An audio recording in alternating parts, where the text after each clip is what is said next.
So John is underlining this idea that Moses said so long ago. John's telling us it hasn't changed.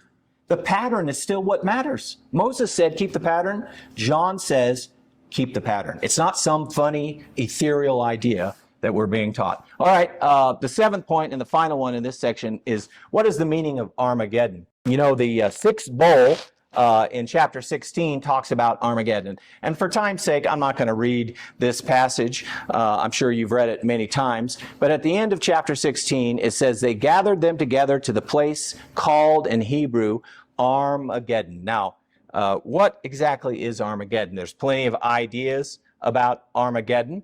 It's a battle, a war, a fight with tanks and planes and so on. I would like you to consider that the word can be translated the Mount of Assembly. Here's Adam Clarke, way back in the early 1800s, and he talks about Armageddon, and the first definition, this isn't the only definition, but the first definition he gives is the Mount of Assembly. Does that sound familiar to you? We're in the Mount of Assembly, the Lord's church. C.C. Torrey, a Yale Semitic professor for 32 years, agreed with Adam Clarke. A man by the name of Meredith, recently in the 70s, agreed with this idea. He said that instead, Armageddon should be translated the Mount of Gathering, the Mount of Assembly. And by the way, G.K. Beale says, yeah, presupposing the correctness of that, yeah, that's pretty good. So G.K. Beale, number one commentator, agrees.